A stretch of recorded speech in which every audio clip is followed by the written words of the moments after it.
Hey everyone, welcome to tonight's Talks with Travis. We are going to be talking through some ideas around emotional coaching. So emotional coaching are the things that and behaviors that we can coach our participants towards to bring them more success with riding and continuing to pursue mountain biking into the future.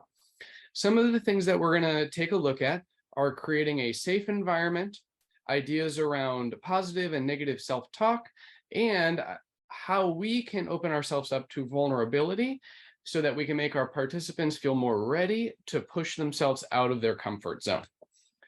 So jumping in, why is it beneficial to create a safe environment? Participants of all ages come into these courses with insecurities and previous riding experience that may not have been the best, right? So they may have had crashes in the past. That's super common when working with kids. Adults get in the habit of comparing themselves to other riders or, I'm not a cyclist, like sort of mentalities. And those are all things that prevent them from really going for it and really trying to improve and internalize all of the feedback that you're providing.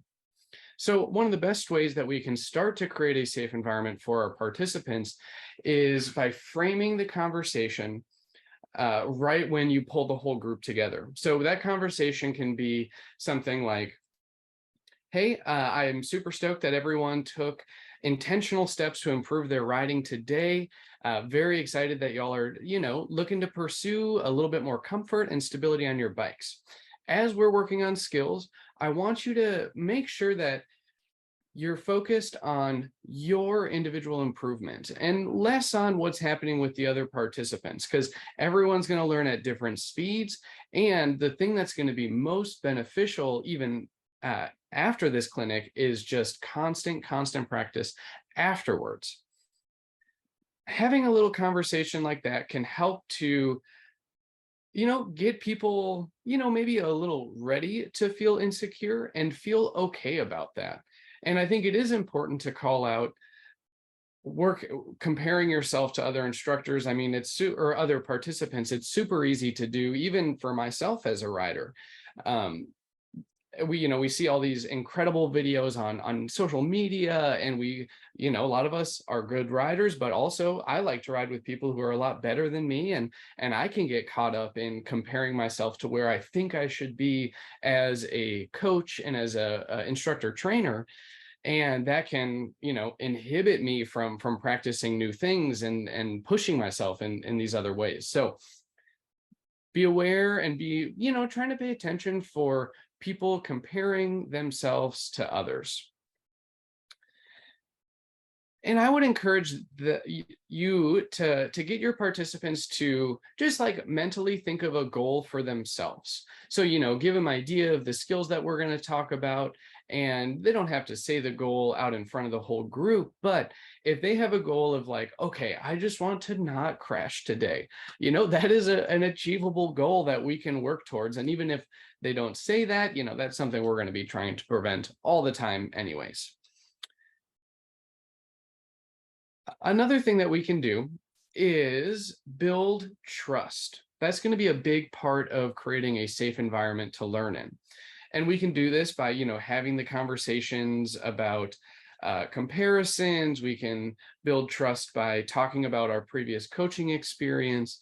But we can start out with that trust, but we need to maintain that throughout the entire program. So if at the beginning we say that, hey, we're going to be providing feedback and it's going to be encouraging and you're going to learn the things that you are excelling at, make sure that we're doing that throughout the course, because just because our participants are putting enough trust in us to sign up for the clinic doesn't mean we can't lose that trust. So make sure you're staying positive, giving them solid feedback, and making sure that that feedback is, also highlights the things that they are doing right. Because it's really easy for folks to get in their head if all they're hearing are, stronger load, more powerful explode, like all of these, other things, or get those elbows out more, that sort of stuff. So we want to make sure that we're using that PCP template and keeping folks upbeat. And that is going to help them feel more comfortable and maintain their trust in you as a coach. And I think one last way to help create a safe environment is share what your goal for the clinic is. And very often my goal for clinics is, of course, safety. But a huge goal for me is I want to get the participants excited about riding their bike again. And if participants know that that is our goal, that they're just going to, go home, practice these skills as, to the best of their abilities, like it's a low key goal for us as instructors, and it doesn't put pressure on our participants. For example, um, when I'm teaching manuals, I'll say that like I'll lay out like our goal is about 5 feet. And oftentimes I have some participants who look like, I see the expression on their face and they're intimidated by that.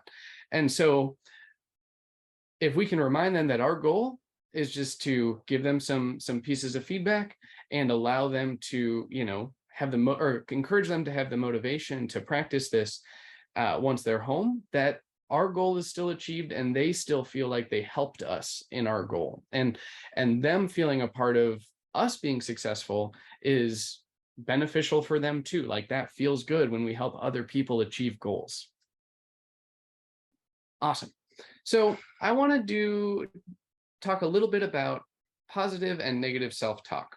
So self-talk are the conversations that we have in our head. They can be encouraging or they can be discouraging. There was one day I was riding trials out in West Virginia, and there was this regular who went to the Arrowhead Bike Farm all the time. He didn't ride, but one of our friends out there, and he was watching me ride, and I was like tired after a day of work, hadn't eaten food, all these like things, and I was getting in my head about not being able to perform the skills that I was trying to do. I think I was trying to like do a rear wheel hop onto a log or something, and I just wasn't getting it. And I was in my head about it. And Mike, this guy, he pointed out, he all he said was, "Travis, you don't look confident today." So he saw the negative self-talk that was going on in my head as like someone who doesn't even ride, which was awesome, because it's so clear, and like we can see discouragement and we can see frustration. And that's something that we want to look for in our participants. And so some ideas around negative self-talk that I want you to think about is, when does it come up for you? What circumstances lead to negative self-talk? And what strategies do you have to change that up? So for me, it typically comes up when I am hungry or tired or dehydrated. Very much like me taking care of my physical well-being has a huge impact on my mental state in regards to practicing skills. So if I'm ever getting discouraged, while riding or working on skills, eat a snack. And if I hear myself like, I can't do this, like this is just like not a section for me, I'm like, okay, just like take a minute, eat a snack, drink some water, and try it again. And if it doesn't go, like that's okay. That happens sometimes, but trying to catch the signs that you're moving towards negative self-talk before it happens is going to be the best way. And for me personally, that is just making sure I'm like physically taken care of.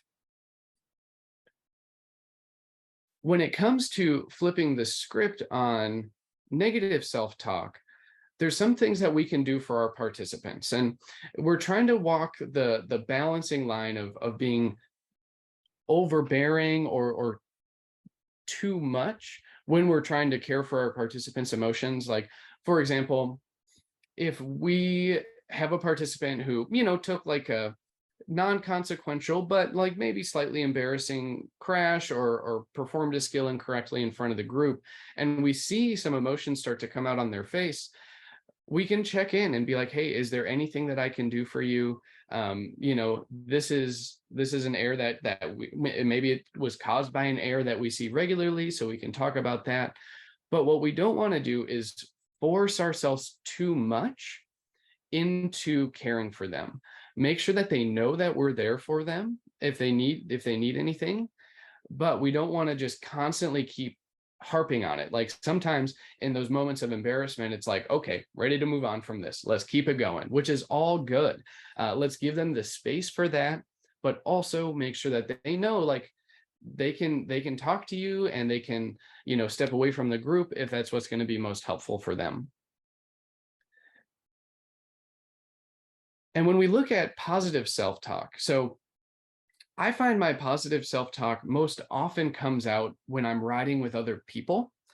Um, I do it quite frequently when I'm working on skills on my own, but I find it's the community element in like a group clinic or a group ride that really helps me, like, okay, you can do this, like you can do this drop, even though it's something that I maybe haven't done, or it's like different than things that I have done. But that positive self-talk, or those conversations where it's like, you can do this. These are the reasons why you can do this. You've done drops this height, you've done drops this speed. It's got to, you analyze all the aspects of the feature. And that is how my conversations around self-talk happen, or positive self-talk happen. And we can have those conversations with our participants too. So when folks are getting nervous about performing a skill, even just the other weekend with, I was on a gravel ride, or a ride in Madison, Wisconsin with my partner, and we were on our gravel bikes, and she's like new to mountain biking, and she's done, some stuff. She can roll down, 6-inch, 12-inch features, that sort of thing. But we had never done anything like that on our gravel bike. So we were coming across a curb. I rode down it just for fun, and she was going to like stay on the pavement, or on the path, which is all good. But I encouraged her to try it. And how that conversation went was, like, we talked quickly about the differences between, what it feels like on her mountain bike versus how it's going to feel on her gravel bike, and talked about how she did it on her mountain bike. And then she thought about that. She realized she had gone down bigger things. And then that's when she took over the self-talk for herself. So I provided her some encouragement. I feel like I provided prompts for her to continue to build on with her own personal dialogue. And she cruised off the curb. It was great. And she felt super good afterwards. But sometimes we need to start that positive self-talk by, emphasizing the progress that participants have made, and, giving them words that they can think about, to help encourage themselves. Because sometimes folks just get caught in this cycle of negativity, and it can be really hard to get out of that.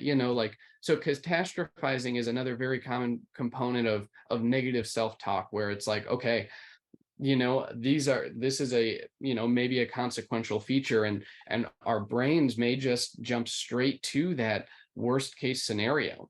And that is like, it can be hard to get out of that loop, because all we see are the consequences. Our brain is like ignoring the reasons why we could be successful and just focusing on the things that we could be doing wrong. So by us prompting some positive self-talk, that can help to get them out of that cycle. And one thing that we want to be aware of, and another kind of attribute of identifying negative self-talk, is when participants are putting a lot of blame on themselves for everything. Like being really hard on themselves. Oh, I didn't level my pedals that time, or I corrected this thing, but I definitely didn't do this. And like, too much pressure on that, too much pressure on that can be, can compound, and can prevent them from moving towards this mindset of, yes, I can do this. I want to do this. Let's give it a shot. Sometimes I see this with like braking, so we have participants skid as they're coming into the cones at like a fast jog. And there could be a lot of reasons. It could be, brake modulation, weight in the wrong spot, all that. But sometimes it could just be the tire pressure is too high. And so we want to make sure that our participants know that it's not always their performance that made things wrong. And we want to like think about these other factors as well to take pressure off of them. Cool. So one thing So when we're looking at positive self-talk, one thing I want you to coach your participants to do is is phrase it in ways kind of like not or in the second person. So if I'm talking to myself in my head, I phrase it as, you can do this. Like, you know what to do, make these moves, and then you'll be good to go.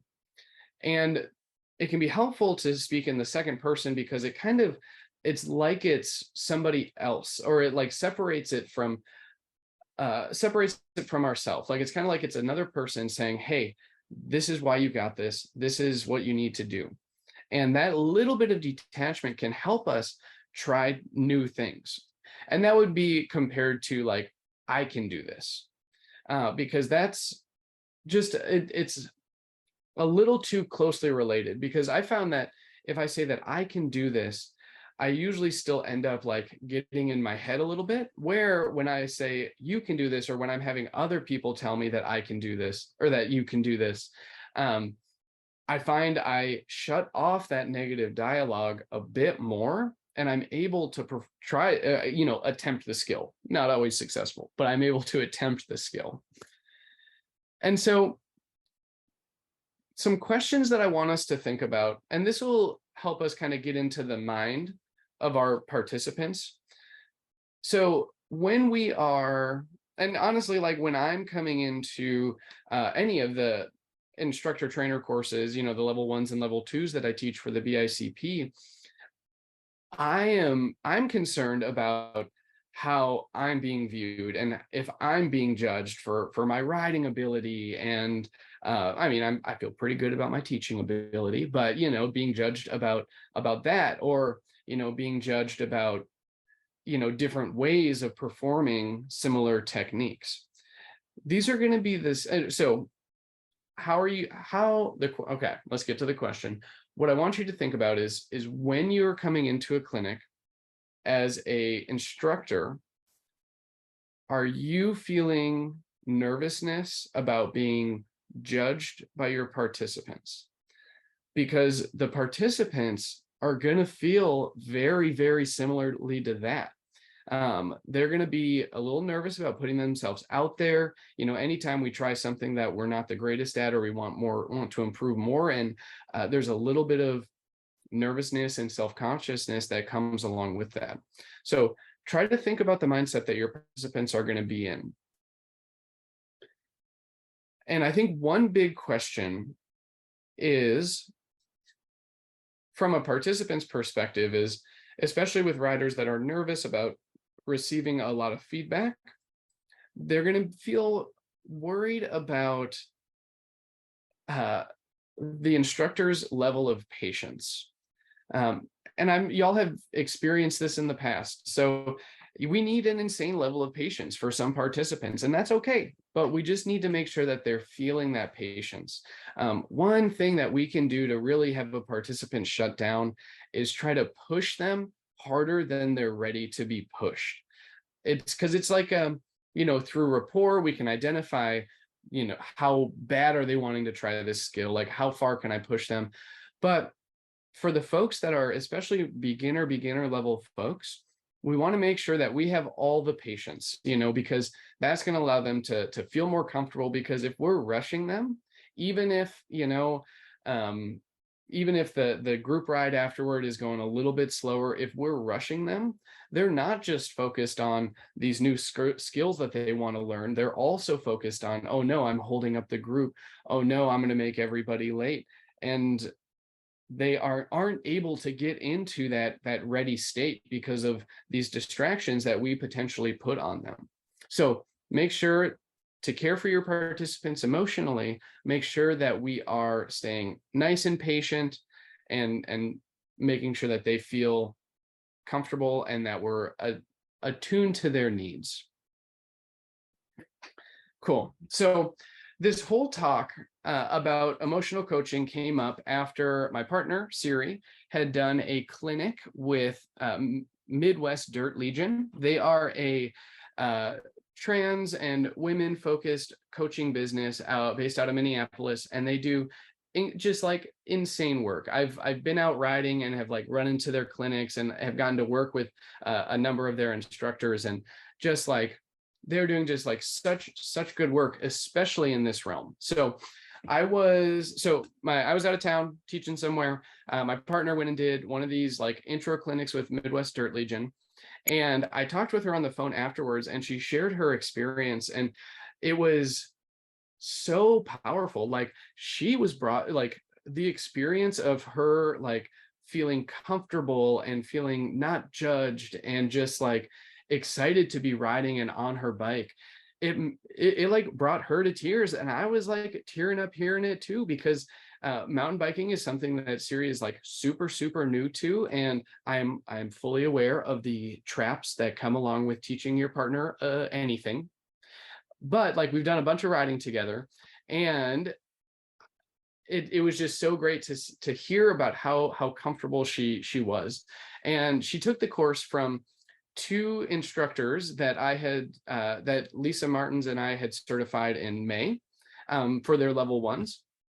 And so I was like, okay, so what did they do? Like, how did you feel so comfortable? And started out with, a conversation that like we talked about at the beginning of the talk around framing, don't focus on other people, focus on your own improvement.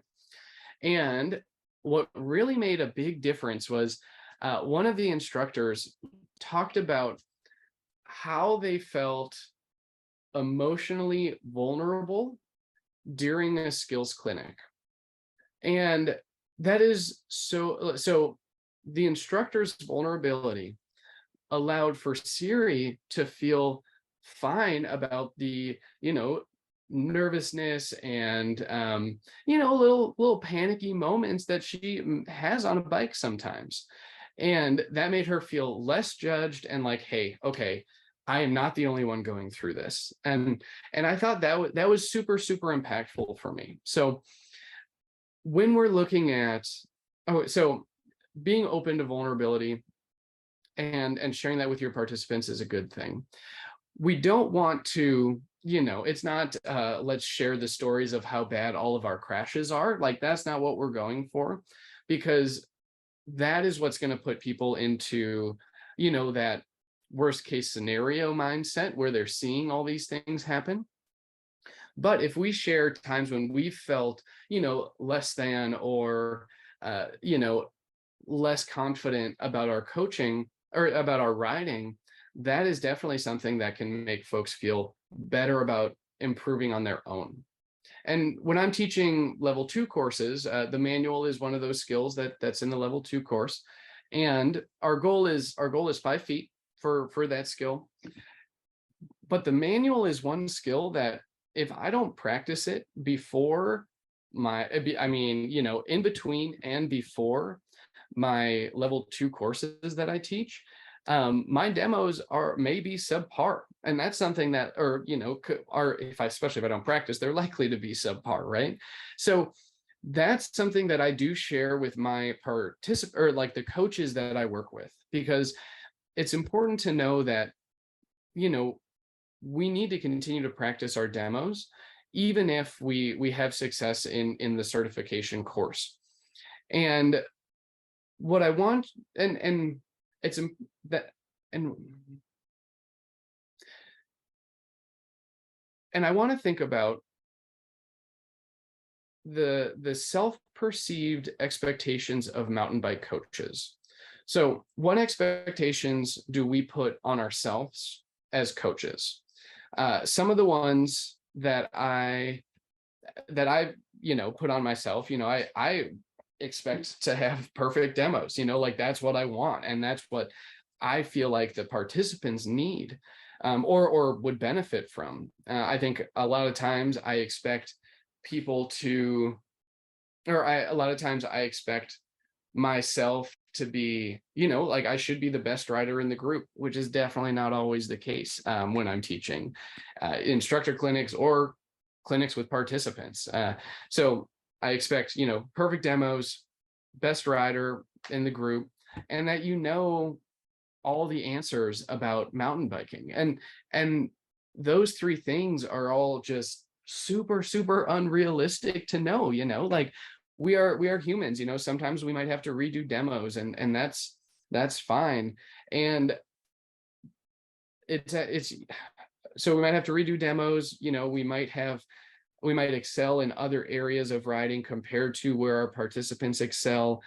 And sometimes we might just have to say, I don't know the answer, but we can talk about it. So, and I think when we have minor mistakes in our demo, so the kind of biggest, most dramatic example of this. So I was teaching a stand-up paddleboard class on East Bush Lake in Minneapolis, well, Bloomington, and I was teaching a pivot turn, which is a turn where you go to the back of the board to like lift up the front, and you just do like a big, huge sweep stroke, and you can just like spin on a dime, and they're fun and challenging, and it's like, reasonably likely to end up in the water. And my first demo going one direction was like pretty sweet. I was very, very happy with it. It felt smooth. It looked good. And I was like, okay, cool. Who wants to try it this direction? And no one did, like, because they were afraid of like being the first people to fall in, or not being able to do it. And then I was like, all right, cool. Well, I'll just demo to the other direction so you can see that. And it happened so fast. My board just like flew out from under me.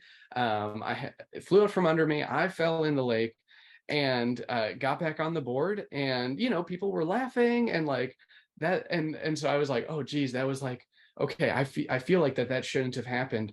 But then 3 of the participants started to go do pivot turns, and it's like, and so me, making a mistake, allowing, a little bit of like, oh, that could have been better sort of thing, made these folks feel comfortable about, redoing it, or, giving it a shot for the first time, because they weren't going to be the first ones to fall in, and that was like pretty impactful for me as a coach. And of course, we want to try our best with all of our demos. But sometimes if they're not perfect, it may take some pressure off of our participants. Sweet. Let me just check my notes here real quick.